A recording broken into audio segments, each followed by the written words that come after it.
Hey, this is Ted. It's Shawn. No, this is Shawn. It's Ted. And today we're going to get inside the mind of Randy Bachman. Shawn and Ted's musical adventure. Shawn and Ted's musical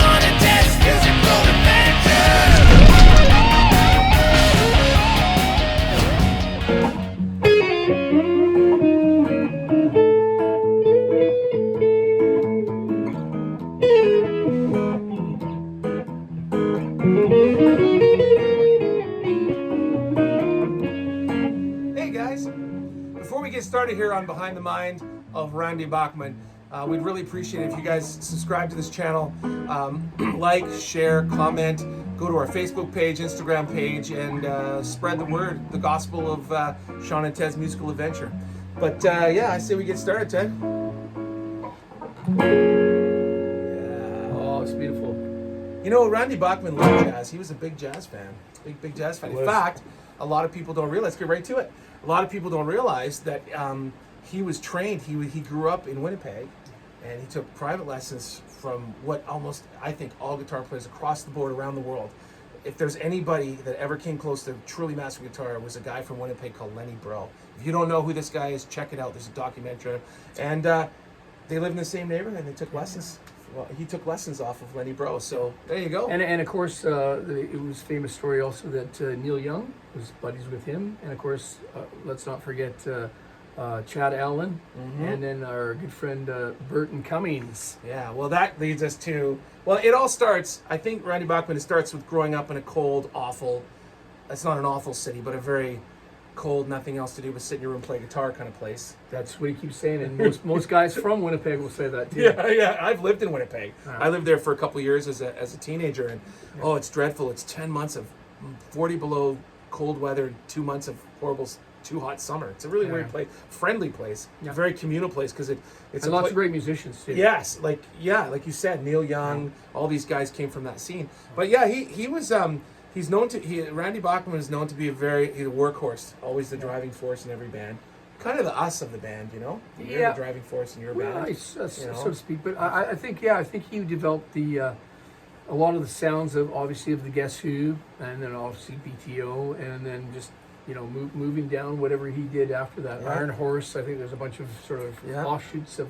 That, but BTO is our Brave Belt, or whatever they end up being called. That's his mainstay, claim to fame. Well, I don't know. I think the Guess Who is really there'd be no BTO if it wasn't for Guess Who. I think Guess Who was the band that got them out of Winnipeg and had international hits around the world. And then when they parted their ways, they sort of BTO kept the momentum going. But yeah, let's get inside the mind of Randy Bachman. I think comes from humble beginnings. Yeah.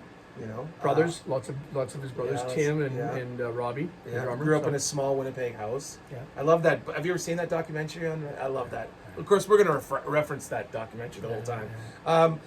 Super great songwriter. And Canadian icon for but international guy, like that's people keep just because we're from Canada. Yeah. We're Canadians from Canada, eh? Take off, eh? He definitely is one of our. I say he's kind of the first. I would say he's one of the first icons. He came out and he's been around since the '60s. Yeah. But he also borrowed a lot. Like if you think about the Ain't Seen Nothing Yet.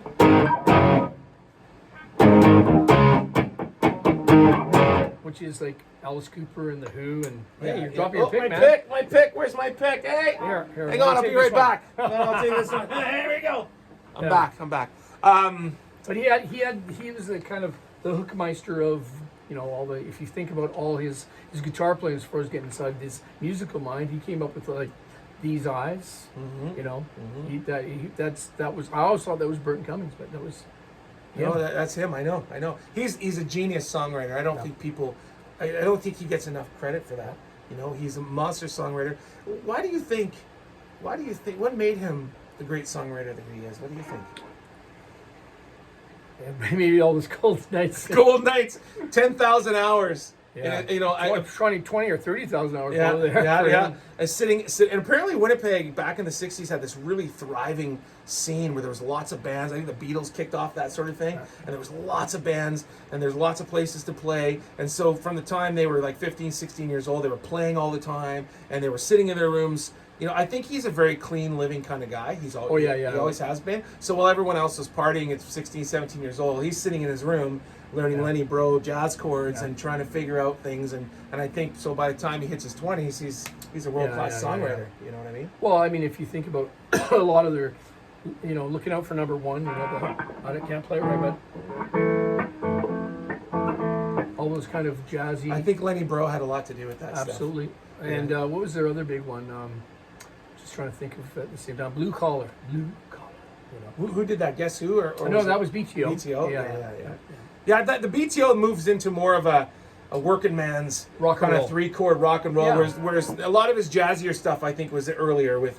Well, no. Later on, they got into with, but I think he was a bit of a jazz meister, you know, at the beginning. But yeah, for you sure. know, but I'm just trying to think of some cool songs that the Guess Who did, you know, that are sort of like. What was that song that goes? You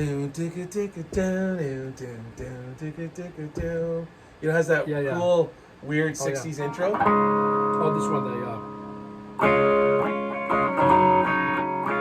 Oh yeah, monster song. Yeah. And they weren't just typical pop songs. They were like very innovative and very. Well, and let's face facts. I mean, if we want to add just to the story of Randy Bachman, I mean, Jack Richardson, you know, the producer, had a lot to do. Oh yeah. Is that Garth Richardson's dad? It is. Oh, that guy. Okay.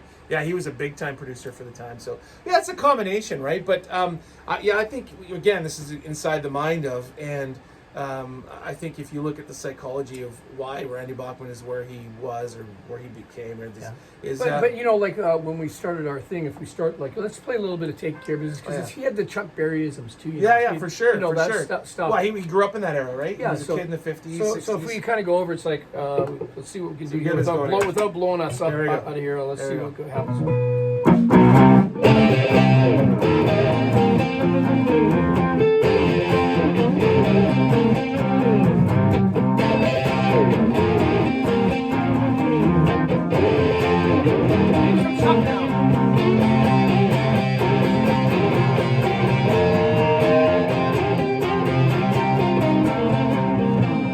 He was a total Chuck Berry guy, right? Yeah, that's what I Well, he would have been a kid in the 50s. He would have been like 10, 12, 13 years old. I'm sure. Probably watching Chuck Berry on that one black and white channel going, oh, I got to play like that. Yeah. And then the Beatles which, you came know, along. I think if I remember the story of that, I think Fred Turner blew his voice out in that one. And if you think about that song, it's also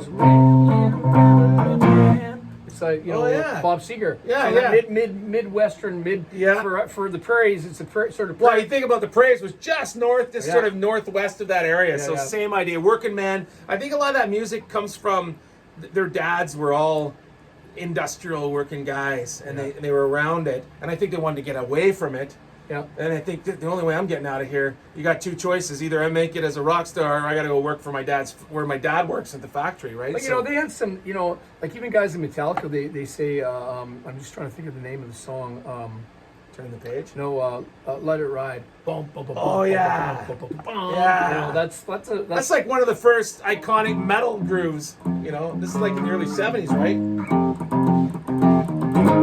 That kind of idea. I heard a story that that song was something about they were at a truck stop or something, and somebody had gotten pissed off at somebody else in this little restaurant, and the trucker went, man, just let it ride. Let it ride. He went, oh, I gotta. You know, he was that kind of guy. Yeah, he was that kind of guy. He was writing about what was going on around him all the time, which is kind of cool too. So, but what else can we say about the mind of Randy Bachman? Well, like I said, he's written tons and tons of stuff. He's had some great success, and I mean, if you think about those songs, they keep ticking. They show up in commercials, and you know. I mean, you know, how long has Taking Care of Business been out for? 40 years. At least. It came out in the mid '70s or early '70s, and yet every third car commercial or whatever, you know, take it care. So yeah, I know. I mean, and so, but That's not a fluke. I really believe, again, when you study and get behind the minds of all these great icons, it's not a fluke, man. It starts when you're 12. It's working hard all the time. He probably wrote 1,000 songs by the time he wrote that one.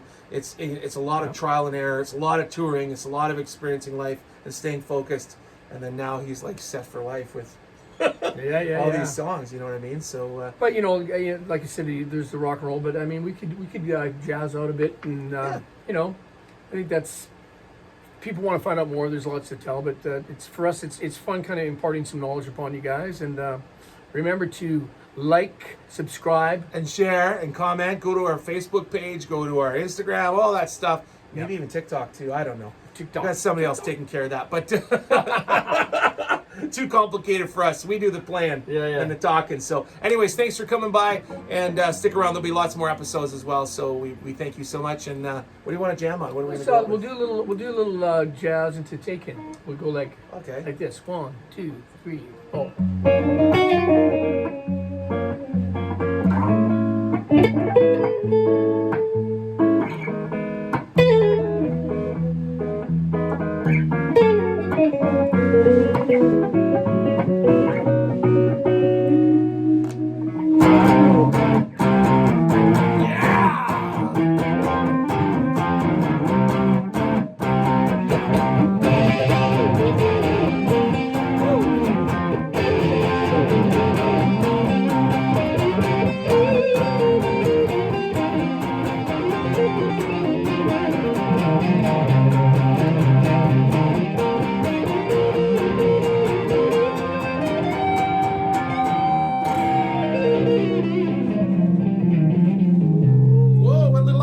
That's okay. I got back in. Woo! See you next time.